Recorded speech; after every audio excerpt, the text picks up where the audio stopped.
I just watched 30 seconds of a video and already have a revelation. So, we're definitely in a black hole, right? That's always been your theory, and I've kind of been resistant to it. Not against it entirely, but just like a little skeptical of it. But I'm starting to think it's true, and I think the fact that, okay, the event horizon, you can't escape. I think this is the best proof that once you go past the event horizon, you can't escape the black hole, and there's a limit on the amount of information you could get. Like light can't escape it. Yeah, light can't escape it. So isn't that exactly what's happening with the quote cosmic radio background? Like we could see light that's 13.5 billion years old or whatever it is. Mm-hmm. Doesn't that mean that 13.5 billion years ago we entered the black hole? Isn't that like proof that that's when we entered it? Because we can't see light past that point? Mm-hmm. Oh, yeah. Right, because there appear to be limitations to our situation. Yeah. Yeah, and also like the slight curvature of space. That was a big one for me. I was like, oh. That everything is like, everything's expanding away from us. Is that congruent with a black hole? Because spaghettification, I know that means it elongates, but doesn't that also mean it gets further away? Yeah. So, I feel like there's like a lot of evidence, but some of the best evidence is like, we can't see light beyond this point. That could just be what it looks like when you enter a black hole. What we see as the cosmic radio background could be from our perspective in the black hole. That's what I actually had. What it looks like looking out and seeing when you entered the black hole. Yeah. That could be what it is. Yeah. That's all I got. But like, I guess the other thing is, apparently you can have black holes within black holes. Because if our galaxy or our solar system is revolving around a black hole, but the grander scheme is an even larger one, right? It means you can have... Because there's a black hole in that Centauri star or whatever, and then there's a black hole at the center of the our galaxy. Yeah. But then all of that could be contained within a black hole. So the black hole just ate a black hole, which ate a black hole. And we're looking out from our perspective, like pretty much at the event horizon when we see the CMB, cosmic, CMB. Yeah. We're kind of looking out from inside the black hole, looking out and seeing basically the event horizon is what we're seeing. Yeah. The CMB is pretty much when we entered, because we can't see any light beyond that. This is so exciting. I feel vindicated. Yeah. So we're watching this video, and I guess I should have let it play a little longer because this guy literally just said, do we exist inside of a black hole? So I'll play this clip here, and I'll let you listen to this. And this supports what I was just saying in the front half of the video. These are two clips. We talked about that idea. We watched more, and he literally just said, I've been saying this for months. This was my big theory. You've been way into it. I've been open to it, but a little more skeptical than you. But let's listen to what this guy has to say. Let's imagine that even the number is twice as much as the estimate here. Let's imagine that in fact the universe is something like 5 times 10 to the power 53. It's half of what we thought it was. This will make more sense, right? So then if you wanted to make a black hole out of the entire observable universe, you need to pack it into a sphere that's about a little larger than the current observable universe.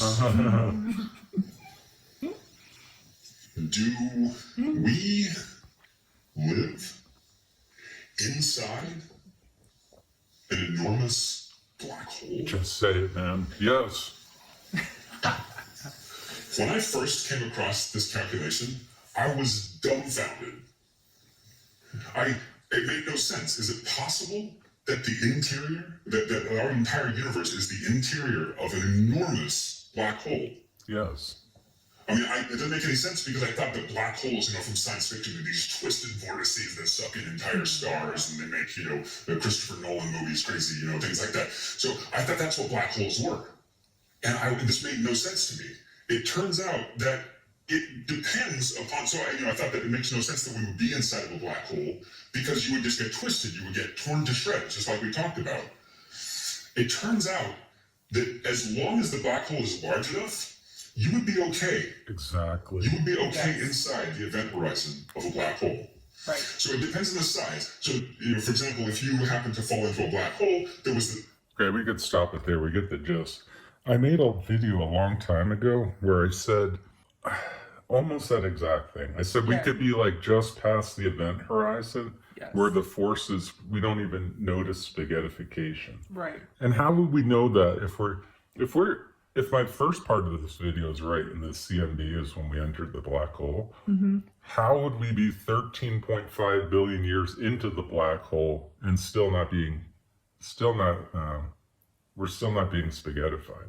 The only way is if it's enormous. Supermassive. Yeah. So I think that's very possible. It would explain why the CMB, why we can't see light past it. It would explain curvature of space. Yes.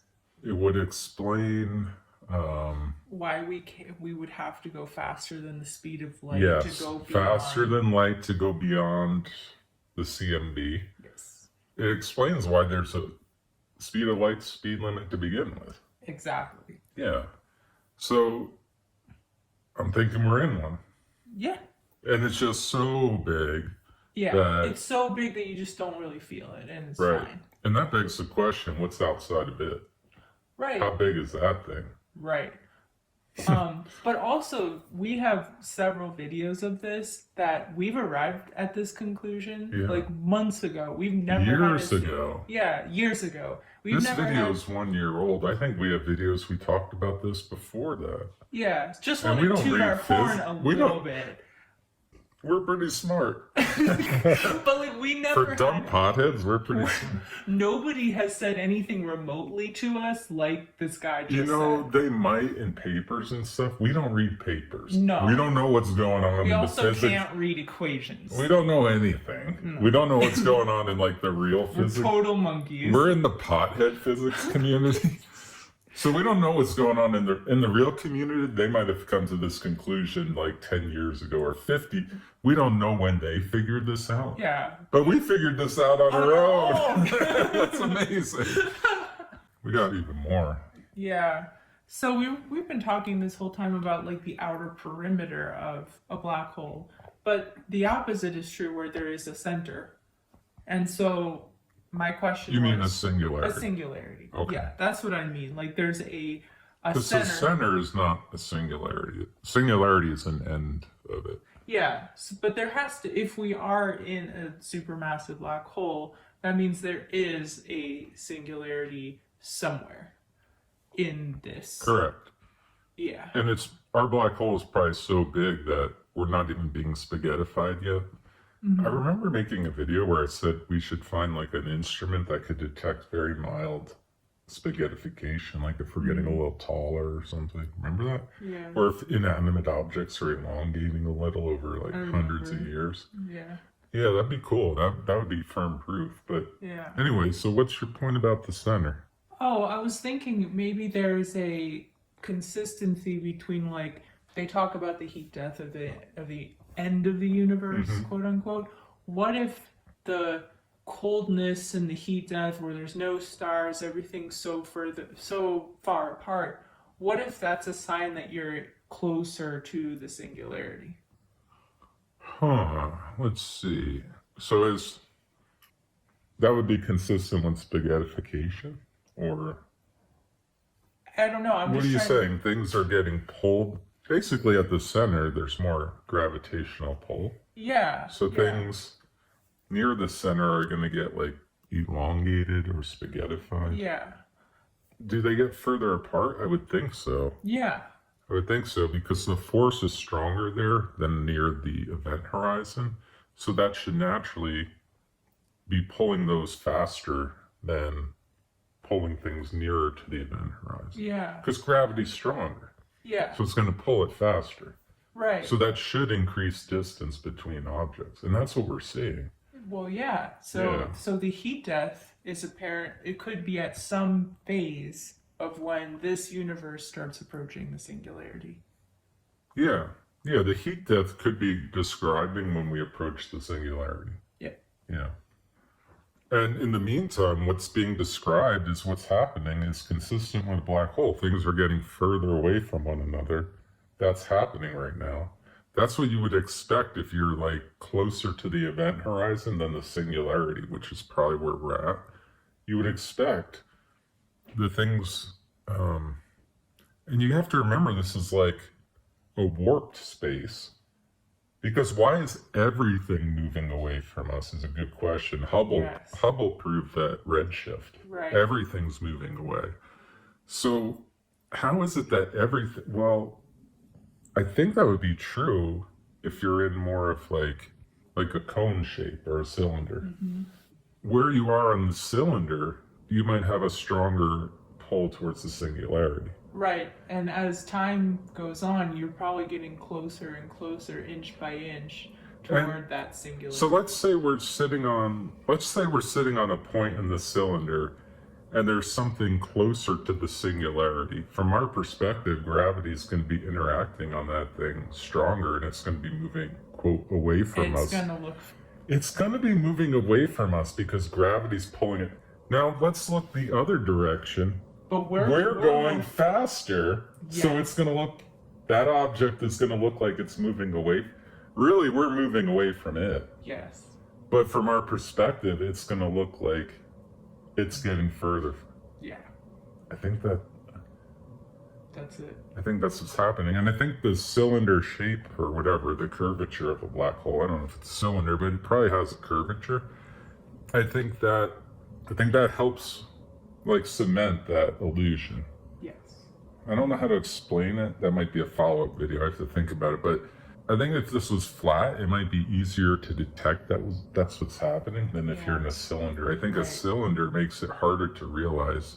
I think that curvature creates a little bit of an illusion. I don't know how to explain it. It's kind of like mirrors or something, like in a car. Mm-hmm. Like the thing looks further than it is due to the curvature of the mirror. You know what I'm saying? Mm-hmm. A mirror has like a curvature to it. They're convex or whatever, a little bit. Yeah. It's like super slight, I think.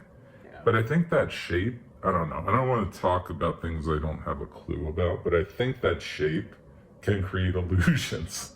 I could see it. Yeah. I think even like some of our telescopes, don't they have like a slight convexity to them? Yeah. Like a slight curvature, and that magnifies. And Right. so that shape has something about it that creates an illusion of some sort. It's not like, that's why they say objects are closer than they appear in the mirror, right? Mm-hmm. On a car.